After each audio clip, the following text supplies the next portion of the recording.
Hey everybody, we'll get started with the panel. We have Soren's coming up now, so we're all set.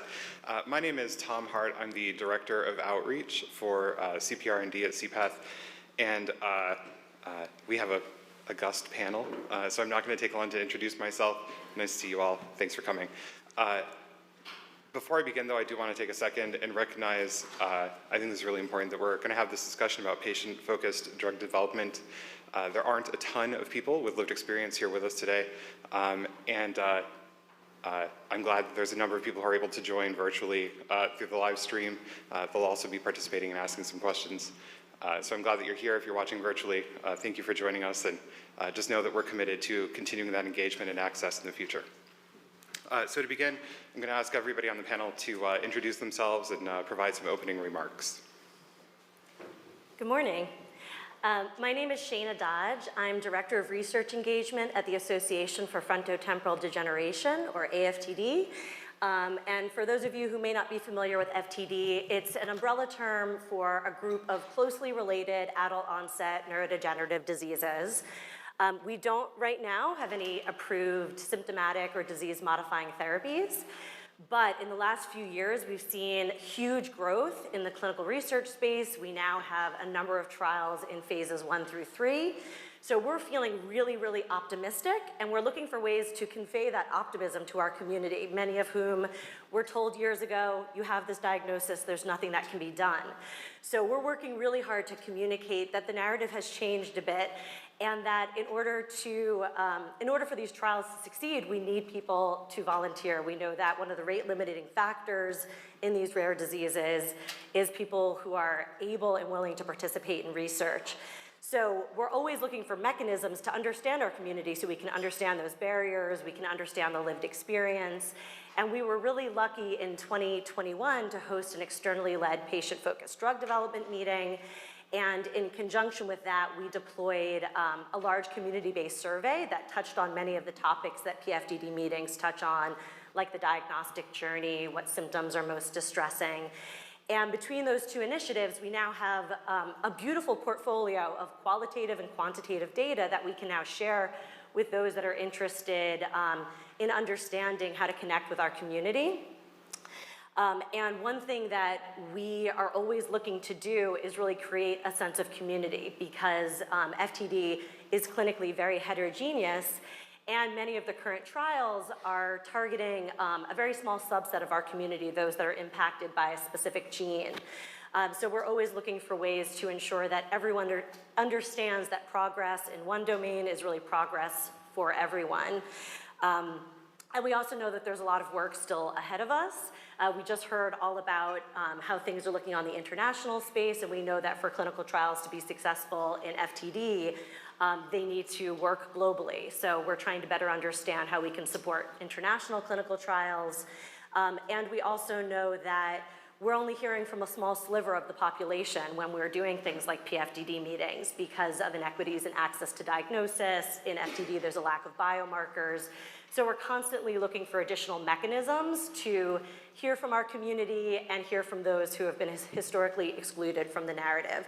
So I'm really excited to be on this panel and learn how others have been successful and how they've overcome some of the frustrations in this space as well. Thank you. Hi everyone, I'm Ed Nealon. I'm a pediatrician and medical geneticist. I'm also the Chief Medical and Scientific Officer at NORD, the National Organization for Rare Disorders. I've been a physician at Boston Children's Hospital for 25 years, and I still see patients there part-time. I also served in the past as the head of global medical affairs for rare neurological disorders at Sanofi Genzyme and worked on 4 clinical development projects there. I counted it up the other day. I guess I worked on 16 different clinical trials and 7 different rare disease drugs that have been approved by the FDA. Obviously now, for the past 2 years, I've been focused on activities at NORD, but I like to say that really my credibility as a patient advocate goes back to work with smaller groups for a longer period of time. Since 2006, I've been the principal medical advisor for a very small patient advocacy organization for a disease that has estimated incidence of about 1 in a million and can never quite get to the point of having clinical trials or anything done for them. I'd like to touch on a few things in opening comments. I'm looking forward to hearing all the perspectives on airing the voice of patients. NORD has historically, through a memorandum of understanding with the FDA, played a role with the development of patient listening sessions at the FDA. And we also help organizations, usually NORD member organizations for representing single diseases, to conduct PFDD meetings, most recently one for galactosemia. But there are a couple of issues beyond just how do we air the opinions of patients and get those integrated into development plans earlier. With an estimated 10,000 rare diseases, many of them affecting very few patients, like the condition I discussed, it's a reality that 95% of them have no FDA treatment, and many have no real substantial effort underway to develop drugs. NORD has some programs to help new patient organizations form so they can begin to advocate for their diseases, as well as some educational materials and other programs to help patient advocacy groups try to make their disease research ready and attractive for pharmaceutical development. We have a new effort, which is really the reason I was hired by NORD, which is the designation over the past couple of years and now the coordination of a nationwide network of clinical centers of excellence, which we hope will work together and make it easier to study diseases, especially those with very few patients scattered across the country. And another sort of elephant in the room besides those diseases that are really getting too little attention and being left behind is that data sometimes gets siloed. And there I'd just like to mention a key collaboration between NORD and CPATH around RDCA-DAP. NORD is a believer that since patients and their advocates have the greatest incentive to share their data, that it is a good and useful thing for patients to own that data. We run a registry and natural history study platform that about 46 different studies are hosted on for about 40 different diseases. We're encouraging as much as possible that data to be shared with the world through CPATH's RDCA-DAP, and I'll stop there. Thank you. My name's Kathy Collett, and I almost gave Ed a huge amen. So that was about getting us out of silos. I'm Kathy. I'm from Indianapolis, Indiana. We lost Mom to ALS in 1997, and I found it outrageous at the time that her prognosis was largely the same that Lou Gehrig had in 1939. And it's all the more outrageous for people dealing with ALS today. My career path has very much influenced my advocacy path. I worked for Eli Lilly and Company for 18 years in the late 20th century. And then I was one of the principals at a small consulting practice for 23 years. I retired a few years ago and have more recently been described as a retirement failure. So I'd like to talk to you just for a few minutes about what people with lived experience have for you. They have gifts for you. If you are a government organization or a drug company, they have huge, valuable gifts for you. And you get to pick the kind of gift you're going to get. Now, some of those gifts will be the gift of empathy. They'll tell you their stories. You will become much more understanding and empathetic. Some of them will give you the gift of loyalty and gratitude, where you tell them what you're doing, and they will be just very, very supportive of what you're doing. But I maintain that sometimes the most valuable gifts are the hardest ones to open. And I say, look for the good troublemakers out there, because they are going to give you gifts that will make you better. And that's not always easy to do. One of the great good troublemakers that God put on this earth for a short period of time because she had ALS, her name was Sandy Morris. She used to pass out nice key fobs that would say, what you allow is what will continue. If you Google Sandy Morris, The Nation, you'll see a wonderful tribute to her. We lost her last year, but she was one of the great troublemakers and accomplished so much in making clinical research better. Now, once you identify your good troublemakers, how do you work with them? And I have two messages that I'd like to send to you today. One is make them part of your project teams. Integrate them into the work. Don't go do your thing that feels all good and patient-centric and then bring it to them and say, how do you like it? Integrate them, give them work to do. Make them have deliverables too. And I guarantee it will be productive for everybody on the project team. The other thing is, one thing I've noticed over the years, you folks pick awesome people to be your patient liaisons. They are lovely people. They're usually kind, empathetic. HR does a great job at finding the people person who's just right to do that job. But I beg you, give them some juice. If they don't have the attention and interest of top executives at your organization, then what we're doing is just patient-centric theater. You really have to give them a way to help the people they work with make a difference. So those are a few thoughts for the day, and I'm going to pass it along to somebody who's kind of a legend in this area. So, Pat? So amen, Kathy. First of all, I'm Pat Furlong. I'm founding president of PPMD, or Parent Project Muscular Dystrophy. We're going to be 30 years old in 24, so that means like when I was about 15, I decided I'd look at Duchenne. So the real story is that I come from a background of master's degree in nursing and a nurse practitioner, and I spent my time in whole organ transplantation and renal dialysis, and then ICU and CCU. And it was all adults because I thought children should not be sick. And I still have that firm belief. On a very cold day in June in Middletown, Ohio, my son was trying to ride a bike but couldn't. And we were worried about these two little boys that we had because they couldn't ride bikes, they didn't do stairs. But when Chris attempted to ride a bike, I think he tore his Achilles tendon or injured it. He cried out in pain. We took him in the house. I slept with him. And in the morning, my husband was in tears. He was in medicine until he retired, which is a different story.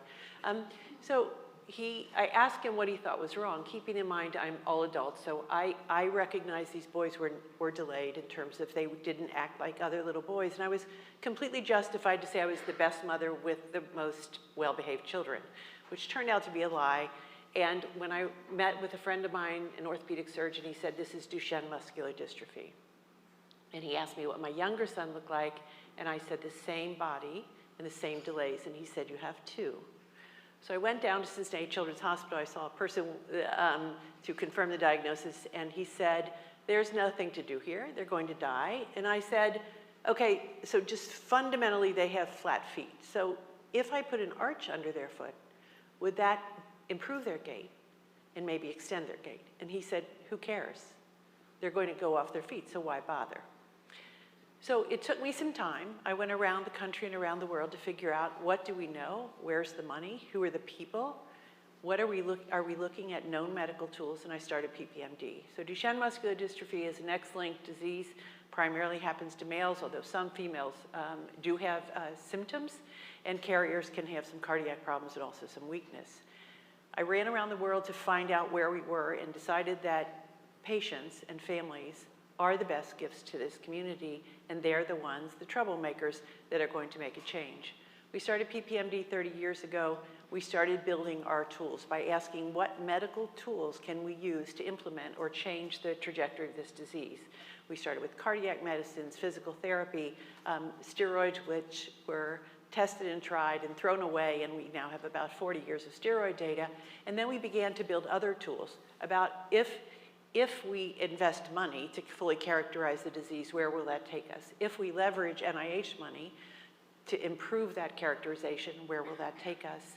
We began lobbying the federal government for money, for interest, and that led to a tipping point of industry. So patient-focused drug development is where we have a collaboration with the patients, with federal agencies, with the NIH, with industry, and with payers. Because dragging parents through this process, they're going to be able to tell you what their preferences are. So we know what the priorities are. We know as these young men get older what their preferences are. We work with FDA. We've written draft guidance for FDA. We have another draft guidance that we just completed as we're in the area of gene therapies.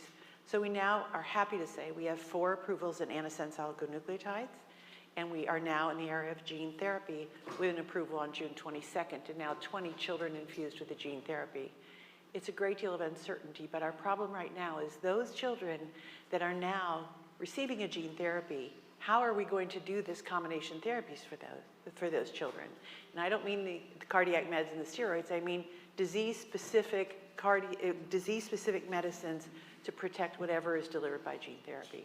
So we're in this world of patient-focused drug development where we have to wrap our arms around this new era of gene therapy and figure out a way to diagnose early with newborn screening, to have a registry so that we are collecting not only the real-world evidence, but we're pulling in that electronic medical record so we can understand what gene therapy is doing for these children, protect them, and add on new medicines.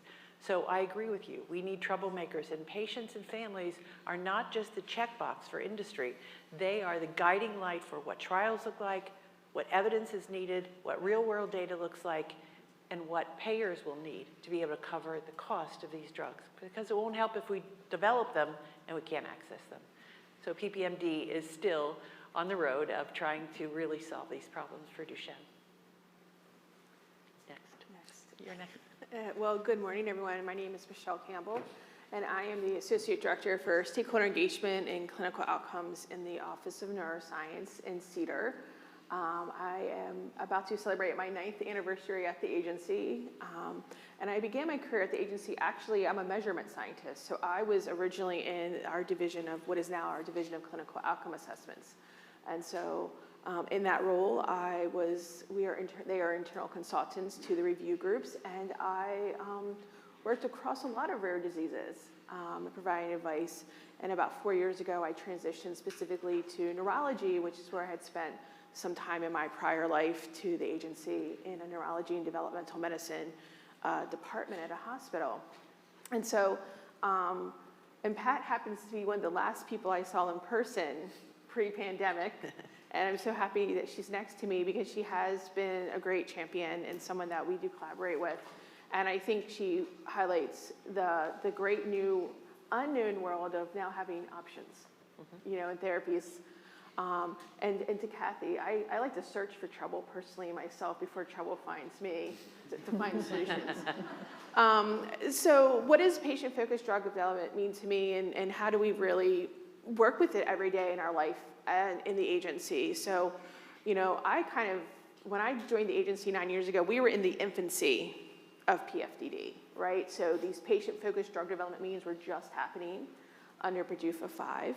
And I kind of thought it was weird. Why weren't we already talking to patients and caregivers? Because I had come from a rare disease pediatric side, where every day in clinic, the clinicians, that's what they did. They talked to the caregivers about what's going on in their child's life to help make informed decisions on their care. So to me, I'm like, don't we always do this? Why do we have to make it special? And I always thought, you know, we need to learn from our rare diseases because they do this all the time. And so it has been it's been fabulous to be part of the PFDD effort at the agency through its growth over the last decade. And it has seen massive expansion and growth during this time. You know, just starting to listen to patients in those meetings to now where we talk about how do we incorporate patients throughout the life cycle of a medical product development. It's not a one-time, what is that endpoint, or what are those things you want to measure, but where are those opportunities? How is the agency just one stakeholder that should be part of the table in the discussion of optimizing clinical trials?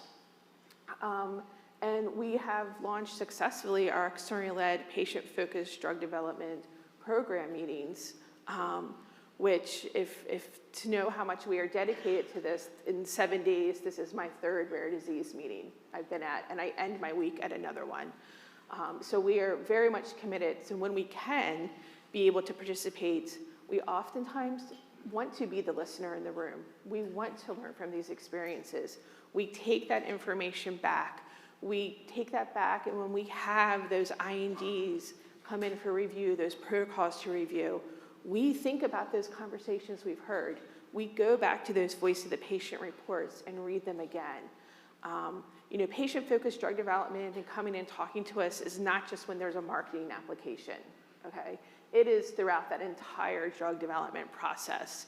And so sometimes it's really hard to be able to see a tangible thing from what we learn immediately from these meetings, because we have to wait for something to come in for us to review through that drug development process. But do know that we do take into account, and it's more than just us acknowledging a checkbox when we get a marketing application where we have to say, was patient experience data contributed? It is really our everyday life. Patients are in the forefront of our mind when we make our decisions, when we are providing that advice. We are always thinking about, is this too much burden? Am I getting the correct information to help inform? Am I measuring the right information that's going to help us really be able to see, well, can we support efficacy, and of course capturing safety, which is critically important. So it is, to us, our everyday. This is part of our job, this is what we do, and our patients are always in our mind. I think it's an exciting time in rare disease. We're continuing, where over half of new molecular entities every year is for a rare disease. But we have many more to go, and we know that. I've been saying the last couple meetings, I wish I didn't have my job. Please kick me out of my job, right? Where we have treatments and cures for our diseases. Reality is, I'll probably still have my job, right? We still have to monitor and make sure we have good data. But it is our everyday life.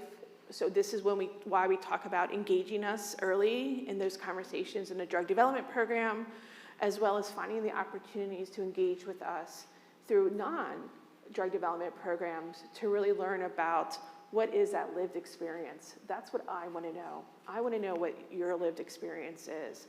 So I want to thank the patients and the caregivers and loved ones who are here in person today and that are online for taking time to participate.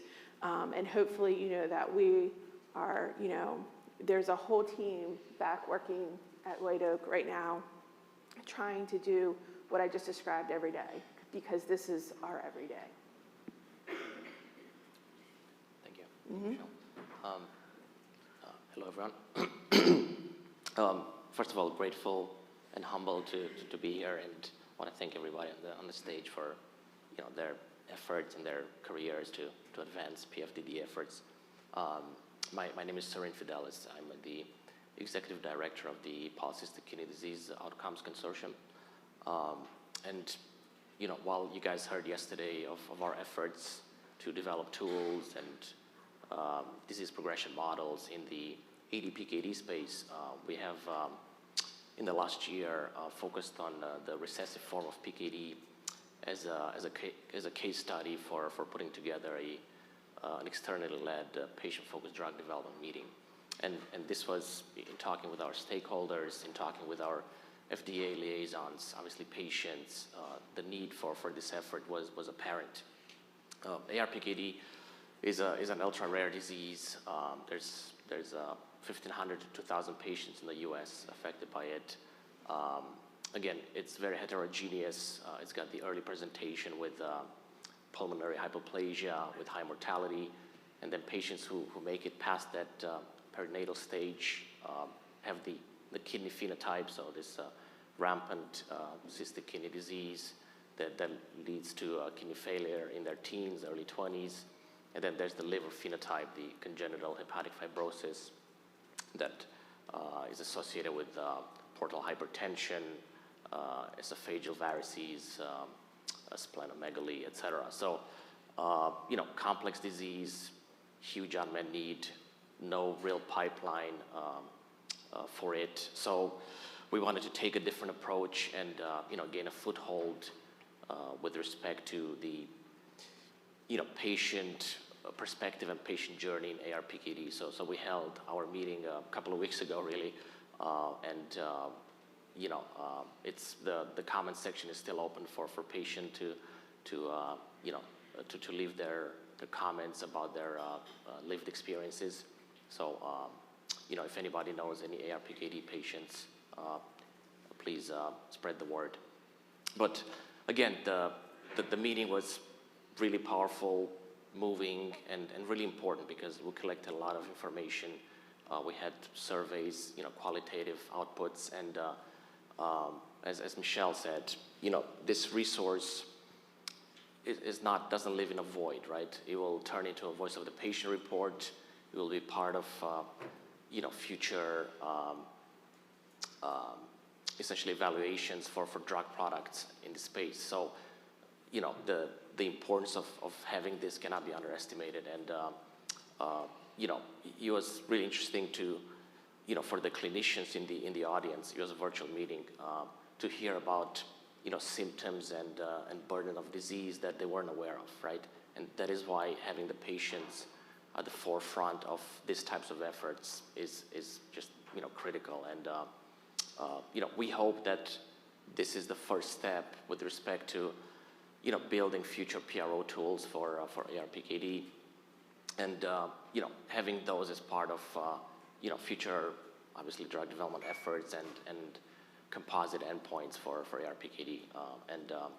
Again, very grateful to be part of this effort. This was done together with the PKD Foundation, and we work very closely with James Valentine, who used to be at FDA and now advises PFDD efforts. And again, it was a very collaborative effort, and we really hope that this is the stepping stone to continued efforts in this space with respect to the incorporation of patient voice in drug development efforts.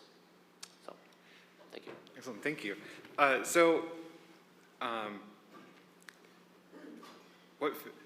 In listening to these comments, there were so many good questions I want to ask. So let's start with Kathy. I know we talked about this a little bit. Bringing together stakeholders from academia, industry, and advocacy, people with lived experience, these different backgrounds, there can be some gaps. So how do you speak to unmet need and approach those gaps that you've identified? And everybody chime in, but we'll start with Kathy because we already talked. Wow, okay. So there are gaps, and we find them all the time. ALS is a high turnover disease. You have to realize that. A lot of our best and brightest get ALS, but they're not necessarily familiar with regulatory affairs. They're not necessarily familiar with neuroscience. So it's like, but we find in ALS land that there are people who do a lot of studying. I mean, they'll really take the time, read papers, try to understand them. And I think that's one of the reasons why we need to pull people together and do more listening than we probably do. Yesterday, I know I learned a lot on the regulatory front. Just, and anybody who's been paying attention to ALS knows the term regulatory flexibility has been bandied about like a sponge. And I learned things yesterday about the nuances of regulatory flexibility and what FDA looks for. And we need to do more studying like that. But we do, and there are people in ALS I admire greatly who take the time to learn. This fall, or actually December, a group of us volunteers, we're sending 8 people with ALS to the largest scientific symposium on ALS MND in Basel, Switzerland. And there was an application process. We couldn't accept everybody, but there are people who really want to learn the science, they want to learn the government perspectives on things, and they want to learn the practical clinical issues. And they're out there. We just need to look for them and help them get that information. Thank you. Excellent. Anybody else want to chime in, or I can move on? Sure. I think that when, in the rare disease community, when you're diagnosed or your child is diagnosed with a rare disease, you want to become a citizen scientist by default, right? Because you have to know, you have to find the physician who's willing to provide the kind of care, the physician that you're going to trust. You have to find others so you can learn from them in that, what happens next? What did you do in these circumstances? So I think you become this citizen scientist, and then gathering you together, their willingness to share knowledge, to contribute to a registry, to participate in the patient-focused drug development meetings, They want their voice heard. They want to be seen so that together they can make progress. There's nothing like participating to deliver hope to your family. So these families are actively engaged. So we hold conferences every year. We have a registry that's now pulling in that electronic medical record. These are things they want because they want their data out there in the event that they could participate in a trial or they could access a therapy that's approved. And I think the other thing is when we first had met with the Office of CEDAR and Michelle and Dr. Dunn, there are sometimes patients feel like that is this black door that they can't go through, right? And walking through there and sitting down with human beings that are in the FDA that sometimes you don't think, well, they're not human, right? You can't cross that line. But to talk to them about, we want you to understand our disease. We want you to understand what's important to us. And for example, the 6-minute walk test was mentioned yesterday. We hated the 6-minute walk test because we don't care if our boys walk 6 minutes. Walking from a chair to the table, lifting their hand to their mouth, that's what matters, not 6 minutes. So then we had to work together to understand what are you getting out of this and can we modify it? We now have a North Star assessment, which is 17 measures, and Joanne mentioned that there's a monopoly and there's iterator reliability and all the good stuff. But the fact is, these are 5-year-old boys who don't care about 17 measures.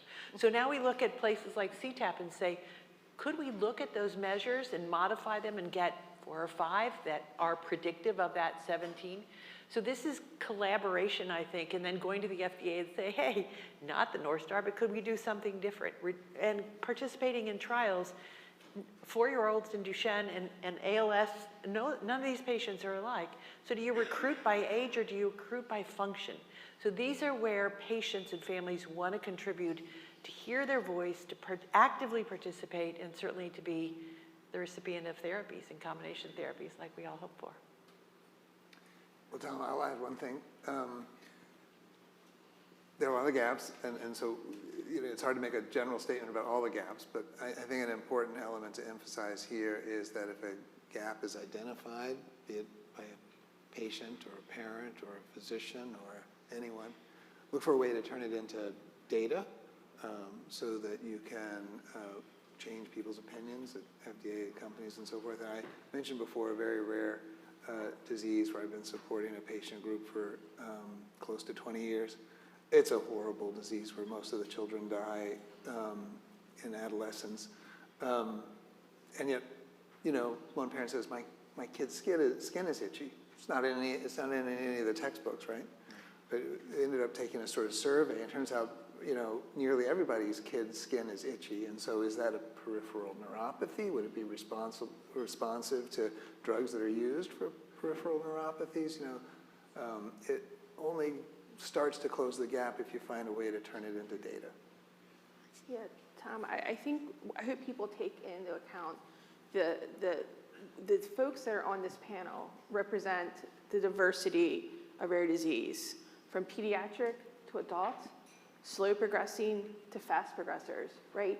And each individual has their own unmet needs. So there's 7,000 unmet needs that we have to face.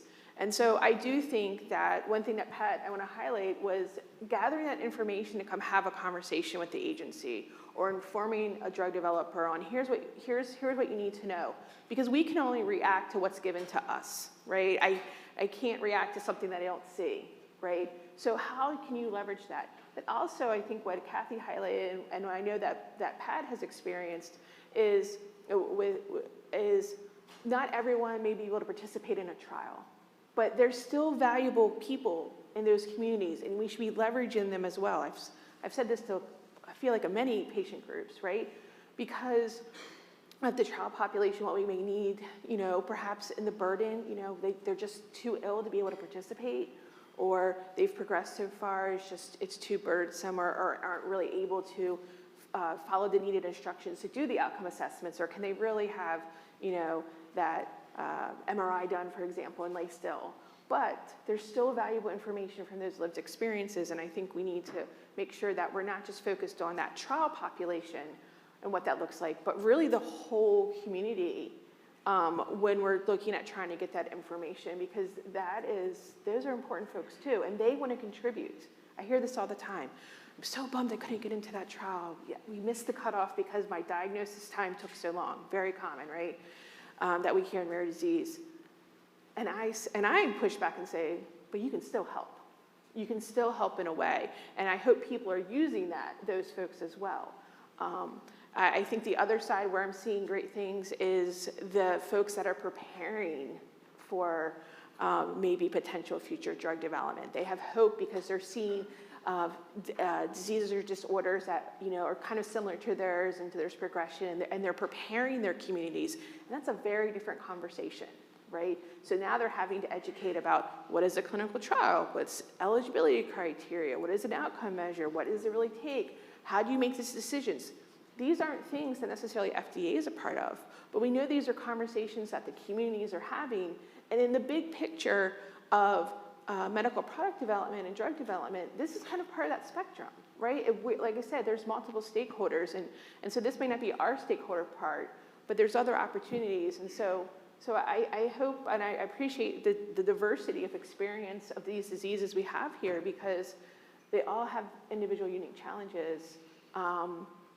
Of how do you handle this? Your patients are the patients with PKD, AR-PKD. They're going to have to transplant is an option, but we know that is not always available because of the need for organs and stuff. So there's such a wide spectrum with a lot of informative information from these experiences. So I just want to remind people that every disease and disorder is going to have its own uniquenesses. But I do think there's our common shared experiences collectively that we can leverage from. Great.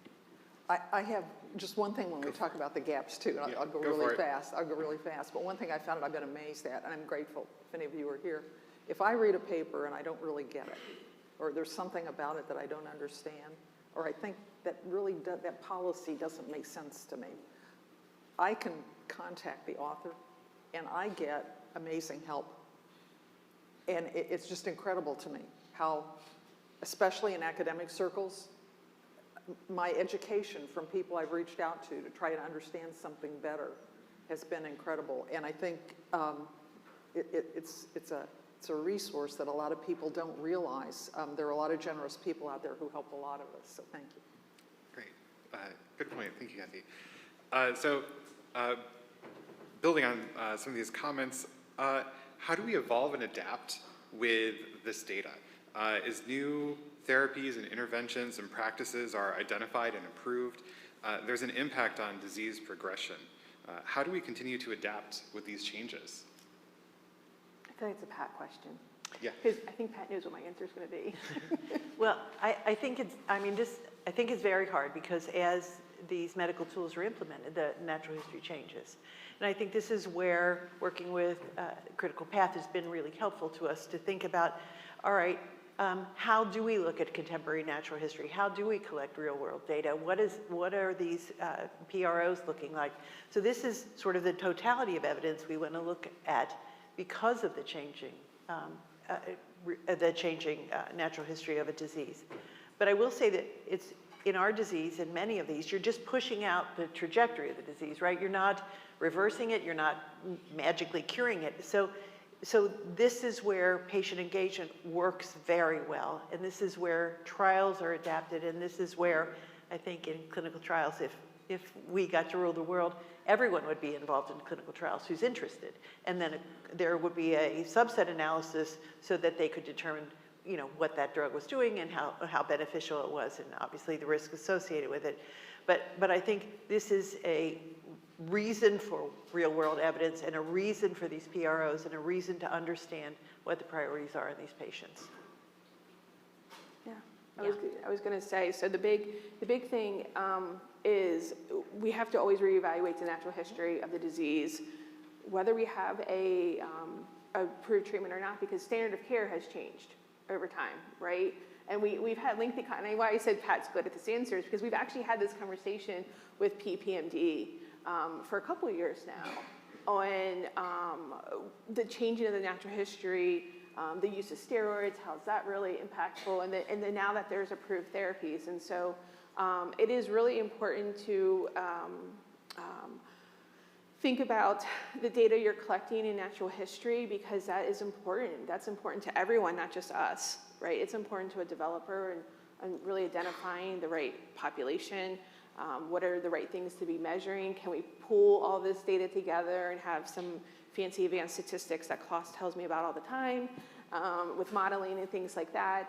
But it's really important, and folks need to be willing and open to changing the data collection of their natural history over time as things change, as treatments change, as modalities change. It's really important. So in the ALS space, their natural history is now changing, because of the recent approvals, and we have to make sure we capture that, because now that's a new thing, and that's now part of standard of care, and we have to account for that in a lot of things. So I think that's an important thing, is you need to evolve your data collection as not only treatments become available, or maybe a new medical device to help other things, or if just standard of care has shifted in a way, is really important.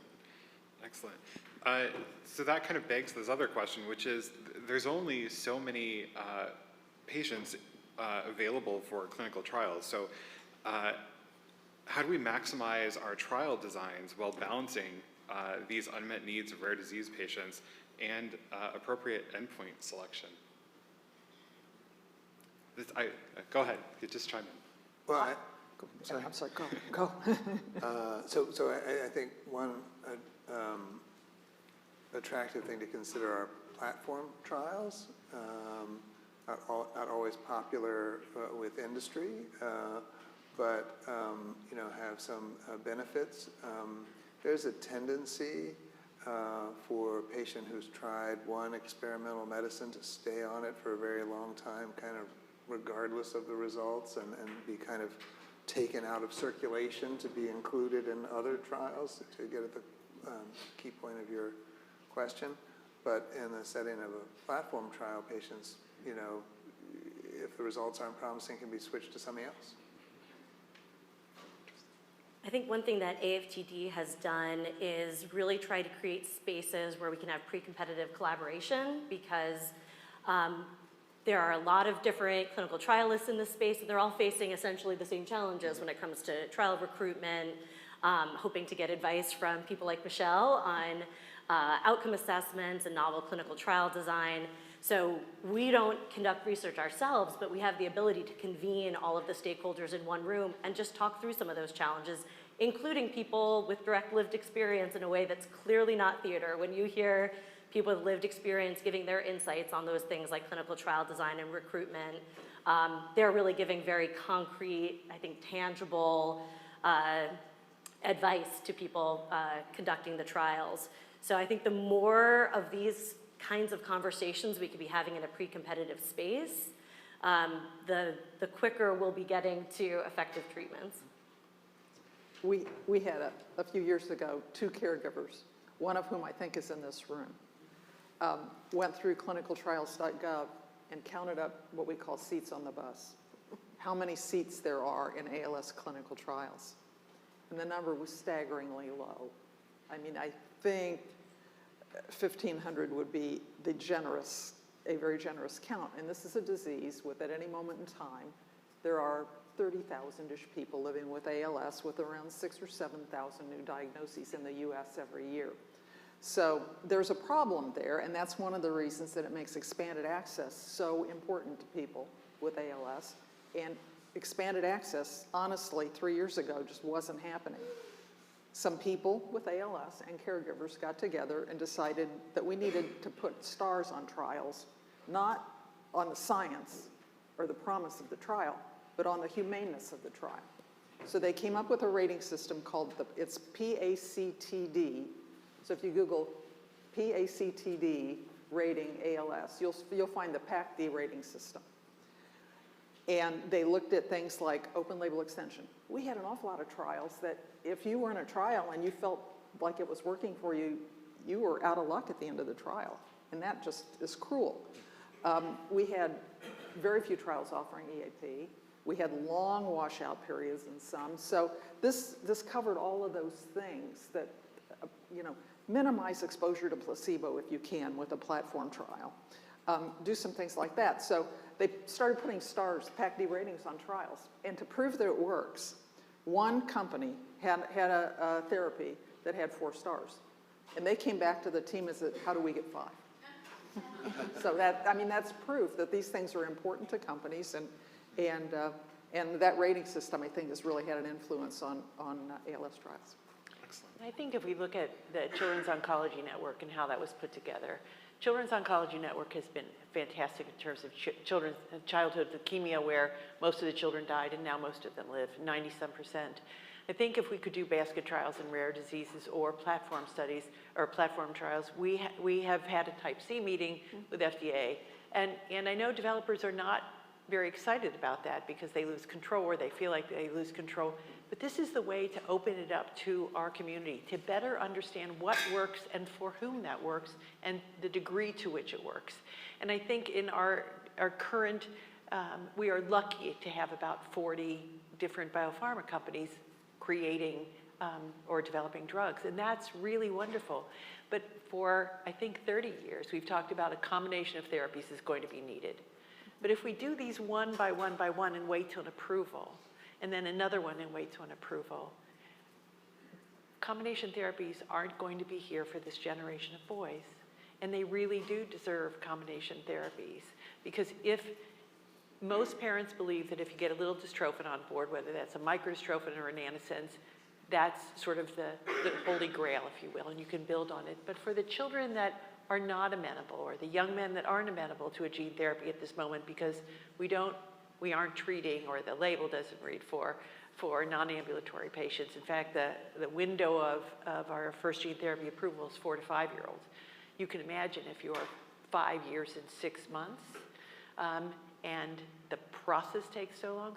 So we have to think differently and be able to look at a particular drug and then wash out and go to the next one, so that we begin to collect the evidence and then we deliver those combination therapies that we've been talking about for 30 years. So I think rare diseases needs and deserves these platform trials. I think it's the best way to treat that population. It is heartbreaking for these families to see a trial that's ambulatory patients, and your son just went off his feet, right? And think of those young men who are 20. Have we given up on them? Are we saying, like, you're too old, you're too involved, you can't? So we have to do things differently, and I completely agree that we need to do platform studies. So I think this is where we encourage to our industry developers or drug developers, this is why we say come talk to us early and often. Because that is our opportunity to have these early conversations, because we understand that we have a limited population to work with, and we need to make sure we're maximizing and we're not wasting patients with what is the data that needs to be collected. And I'm hopeful in the next panel that's going to kind of give that perspective to hear, because I know there are some industry folks, I see them in the room, who may be able to speak to why it is important to come have those early conversations with us. And actually, I would speak on behalf of my other regulatory agencies. Talk to them early. I think you heard that in the last session. Last week, I was at another meeting where the chief medical officer from EMA was there, and he was like, come talk to us often too. Rare disease drug development's global, and I think all the regulatory agencies you want to engage with will say the same thing. Come talk to us early so we can really be able to think through a trial design, endpoint selection, the safety data that needs to be collected. I know we're talking a lot about efficacy, but safety is still a critical part.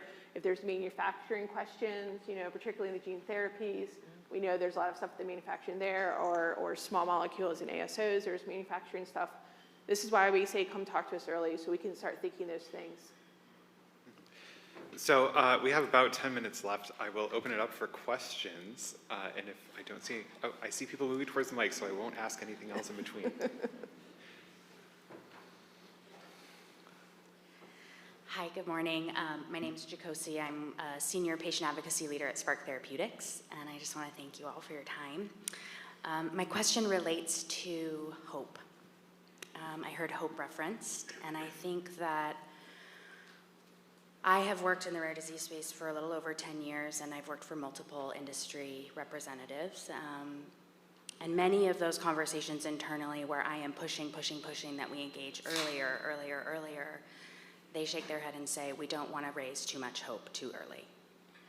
And so I'd love to hear this panel speak to the importance of hope and the capability of communities to balance hope against the realities of drug development, and what you would want us to understand about the role that hope plays in all of this for you.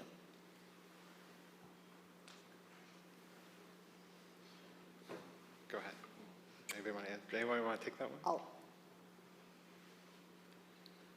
I guess I'll just say for us, we've always had a little bit of a firewall, I think, between pharma and our community. We were a little nervous for whatever reason about sort of having industry at, say, our education conference, which is a family-facing conference.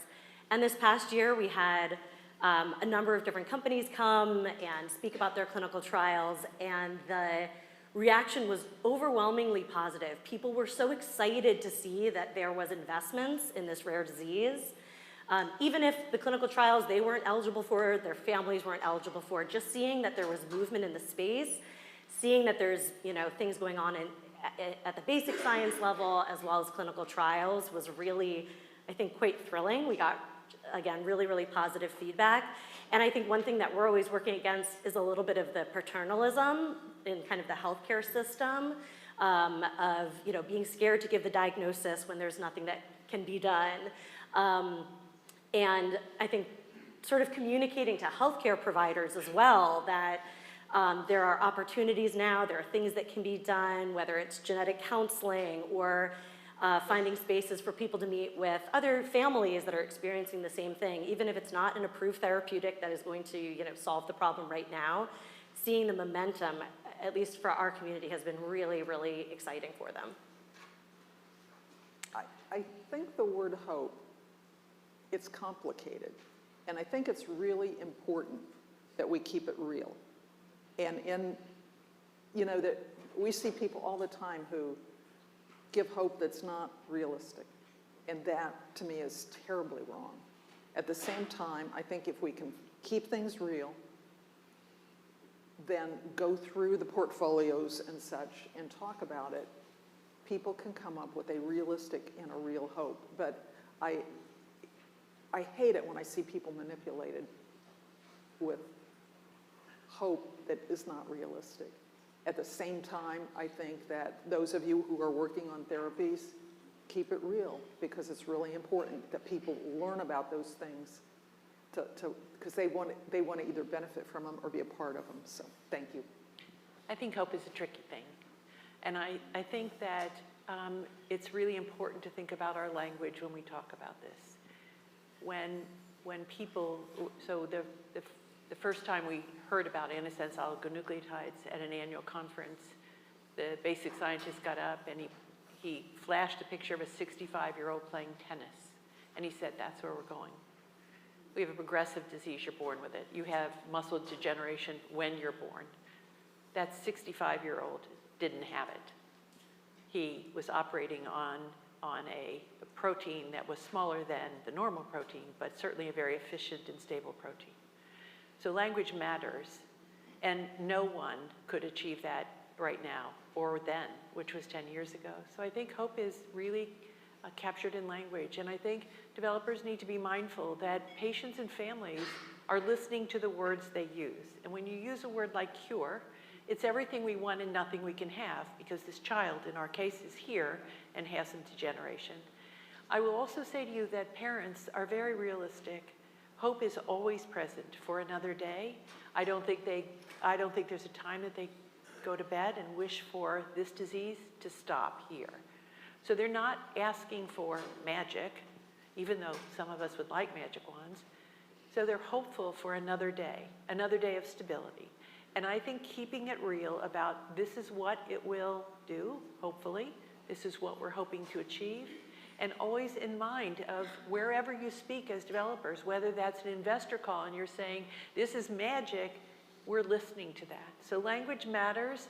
Hope will be there as long as you're realistic, and patients and families want real, because that is their hope for the next day and the next promise and they're hopeful because you're here, because you're developing something. They want to be seen, they want to be heard, and they want to belong to a community. And for them, that's hope, and that's what they need. I think we have time for one more question. That was a really good question that's hard to follow, so I'm going to lower expectations. Okay. Lower the expectations. My question is to Ed, but it borrows from what Pat was saying, which is this recruitment by function and basket trials. In the work that NORD is doing, are you looking across, because we all talk about and Michelle, you referred to it, the heterogeneity of all these different rare diseases. But if we take a step back and look at the functionality, we may find that it's almost better to look at people by their profile versus the tag or the disease that they were given. Are you guys doing that? I don't know if with the RDCA-DAP work or with the work that you're doing, because that may be just as informative. Well, let me see if I can understand your question. Is it the thought that some diseases may be biochemically similar and you could put them in a basket? Is that kind of what you were Clinically, clinical manifestations may be similar, so that to the point that Pat was making about those basket trials, if you looked across and stopped saying, oh, they have this, and this condition, you say, oh, they have this clinical series of manifestations.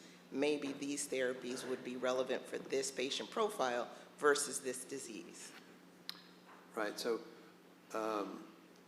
if you have patients who are clinically similar, I think you can learn from them as a group certain things like, is a particular assessment tool, reliable and repeatable and all the kinds of things that Michelle would like it to be around that clinical presentation. But if the underlying disease mechanism is different, then very likely it's going to require, different treatment. So I think there's times when you could look at the larger population and times when you could split it. And maybe the clearest example of that is that there are very many genetic diseases that have essentially the same presentation but are caused by mutations in different genes. And so you could learn a lot by looking at the larger population of all the patients who have that disease, but certain treatment approaches, some of which have been mentioned here today, like gene therapies and ASOs, are going to have to be gene specific, so then you're going to have to separate them out. So I just want to tie on to that. So I'm hoping Ramona later will talk about this in her talk, because it's something I've been fascinated with since last year's RDCA-DAP meeting, and something I've actually been discussing for RDCA-DAP for the last couple of years, and it's actually in the rare epilepsies. So fingers crossed the task group's going to start soon, because I actually have that same kind of thought myself, right? Is, because of genetic advances, where groups of people might have had a different diagnosis, they're now, because of genetics, it's actually something else, right? But when I talk to families in the rare epilepsy space, they're all experiencing the same thing: developmental delay, cognition, speech, communication. I mean, the list goes on. And so I've been like, I heard Ramona talk last year on ontologies, and she'll talk later, and I'm so excited, because I was like, whoa, this is a place to start. Let's explore this, right? I don't think it's not going to solve all of our problems or questions, but can that information maybe help inform us on endpoint selection, biomarker selection, how we collect safety data? I actually do. So I am optimistically hopeful, and I'm using the word hope, so maybe I shouldn't. I'm optimistic. You're allowed. I am, okay. Yeah, you're allowed. I'm optimistic. I think it could help us. I think we have to explore it as an option. I don't think it's going to solve all our problems. I think the individual drug development questions we'll still have to tease out, right? But I do think, could that help us in other ways as we think about a study design? And I think when we envisioned RDCA-DAP 4 or 5 years ago, we thought about, could we do this concept of like a family approach for things? I think it helps when we don't have when we have rare diseases that don't have a lot of numbers, and if we can pull together to kind of help get some better understanding. So I'm optimistic. I'm hopeful next year we'll have some more things to say. But it is something I know that we've been thinking about, and I do think, to Ed's point, it's not going to solve all of our things, but it could help us. And we know that as science advances in the genetic side of diagnosis, we're going to be running into this more probably in other diseases and disorders where, okay, there was a deletion here, or a splice here, or something. for that. Excellent. So thank you to the panelists. It's been a fantastic conversation. I really appreciate all of the information you shared. And I'm going to hand it over to our next panel. Thank you so much, everyone.